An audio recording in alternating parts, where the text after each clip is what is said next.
ഭ്രാന്തായാൽ എന്ത് സുഖം,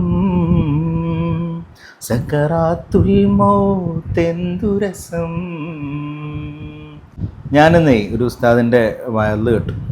അപ്പോൾ ഉസ്താദ് പറഞ്ഞ വിഷയം എന്താണെന്ന് വെച്ചാൽ, മറ്റേ പാട്ടില്ലേ നമ്മളെ ഭ്രാന്തായാൽ എന്ത് സുഖം, സക്കറാത്തുൽ മൗത്തെന്തു രസം. നിങ്ങളും കൂടെ ഒന്ന് കേൾക്കുക സംഭവം. ഭ്രാന്തായാൽ എന്ത് സുഖം, സക്കറാത്തുൽ മൗത്ത് എന്ത് രസം. ഭ്രാന്തായാൽ എന്ത് സുഖം. ഭ്രാന്തായ എന്താന്ന് നിനക്കറിയോ? എന്ത് സുഖമാടാ ചങ്ങാതി. ഉമ്മാനെ അറിയില്ല, വാപ്പാനെ അറിയില്ല, കൂടപ്പുറപ്പിനെ അറിയില്ല, ഒന്നും അറിയില്ല. ഭ്രാന്തായ സുഖമൊന്നും അത് വന്നവനെ അതിന്റെ അവസ്ഥ അറിയത്തുള്ളൂ. സക്കറാത്തുൽ മൗത്ത് എന്ത് രസം. എന്ത് രസമായില്ലേ. മഹാനായ നബിയന റസൂലുള്ളാഹി സ്വല്ലല്ലാഹി അലൈഹി വസല്ലമ തങ്ങൾ പോലും മരണത്തിന്റെ വേദന സഹിക്കാൻ പറ്റാതെ കരഞ്ഞിട്ട് പറഞ്ഞിട്ടുണ്ട്, ഇന്നലിൽ മൗത്തില സക്കറ. ശരിക്കും ഈ പാട്ടിൽ പറയുന്ന ഭ്രാന്ത് എന്താണ് പറയുക? ജുനൂനിയത്ത് എന്ന് പറഞ്ഞാൽ, ഇപ്പോൾ റസൂലുള്ളാഹി സ്വല്ലല്ലാഹു അലൈഹി വസല്ലമ തങ്ങൾ പരിശുദ്ധമായ ദീനും കൊണ്ട് ഈ ലോകത്തേക്ക് വന്നപ്പോൾ അല്ലേ, നമ്മളെല്ലാവരും ചെറുപ്പം മുതലേ കേൾക്കലുണ്ട് നബിനെ ഭ്രാന്തൻ എന്ന് വിളിച്ചിട്ട് കളിയാക്കി, കല്ലുകൊണ്ട് എറിഞ്ഞി, കൂക്കി വിളിച്ചെന്നൊക്കെ. ആ ഭ്രാന്ത് എന്തായിരുന്നു? റസൂലിന് ഭ്രാന്തായിട്ടാണോ? അല്ല, ഹക്ക് അറിയുക എന്നുള്ളത്. അള്ളാഹുവിനെ അറിഞ്ഞു കഴിഞ്ഞാൽ പിന്നെ ഈ ദുനിയാവുള്ളതൊന്നും വേണ്ട അല്ലേ. ദുനിയാവുള്ളതൊന്നും വേണ്ട, അള്ളാഹ് മതി. അള്ളാഹുവിനോടൊരു അടങ്ങാത്ത പ്രേമം വരും അല്ലേ. റസൂല് വഴി അള്ളാഹുവിനോട് അടങ്ങാത്ത പ്രേമം വരും. ആ പ്രേമമാണ് ശരിക്കും ജുനൂനിയത്ത് എന്ന് പറയുന്നത്. അതാണ് ശരിക്കും ഭ്രാന്ത്. ആ ഭ്രാന്തായാലും എന്ത് സുഖമാണെന്നാണ് എന്ത് കവി ചോദിക്കുന്നത്. ആദ്യത്തെ കേൾവിൽ തന്നെ നമുക്ക് മനസ്സിലാവും എന്താണ് ആ ഭ്രാന്ത് അല്ലേ.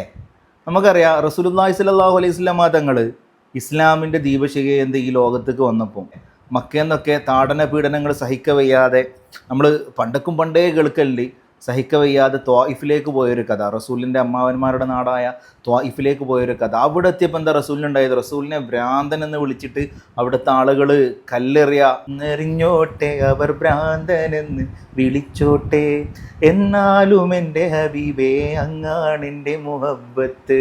കേട്ടില്ലേ? അപ്പം ആ ഭ്രാന്താണത്. ആ ഭ്രാന്ത് എന്ന് പറഞ്ഞാൽ പിന്നെ മുഹബ്ബത്ത് ഉണ്ടല്ലോ. നമ്മൾ ലൈല മജ്നൂൻ്റെ കാര്യം പറയുമ്പോൾ പറയാറുണ്ട്, ഈ മജ്നൂൻ എന്ന് പറയുന്ന ഖൈസിന് പേര് വന്നതുകൊണ്ടാണ് ഈ ഭ്രാന്ത് അല്ലേ.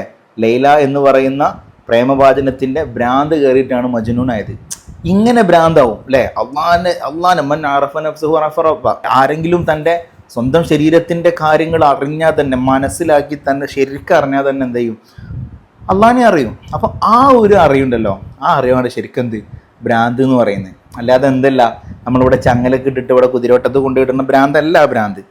2, സക്കറാത്തുൽ മൗത്ത് എന്ത് രസം. മരിക്കാൻ പേടിയുണ്ടാവില്ല പിന്നെ അല്ലേ. അള്ളാഹിൻ്റെ അടുത്തേക്കാണ് പോണത്. ആ ഒരു സമയത്ത് മരണത്തിൻ്റെ വേദന ഒന്നുമായിട്ട് തോന്നൂല. വേദന ഉണ്ടാവാം, പക്ഷെ അള്ളാഹുവിൻ്റെ അടുത്തേക്കാണ് അല്ലേ നമ്മൾ പോണത്. ആരാണ്? ലൈലാൻ്റെ അടുത്തേക്കാണ്. മജ്നു പോണത് ലൈലാൻ്റെ അടുത്തേക്കാണ്. പിന്നെ എങ്ങനെ വേദന ഉണ്ടാവുക? അതാണ് എന്ത് പിന്നെ പറയുന്ന ഭ്രാന്തായാൽ എന്തു സുഖം, സക്കറാത്തുൽ മൗത്തെന്തു രസം. നിങ്ങളുടെ കണക്കെടുക്കുന്നതിന് മുമ്പ് നിങ്ങൾ സ്വയം ഒന്ന് കണക്കെടുക്കണം അല്ലേ, വിചാരണ ചെയ്യണം. അതേപോലെ തന്നെ സൂഫിസത്തിലൊരു അബ്ദവാക്യമുണ്ട്, നിങ്ങൾ മരിക്കുന്ന മുമ്പ്, നിങ്ങളുടെ റൂഹ് എടുക്കുന്ന മുമ്പ് നിങ്ങൾ സ്വയം ഒന്ന് മരിച്ചു നോക്കണം.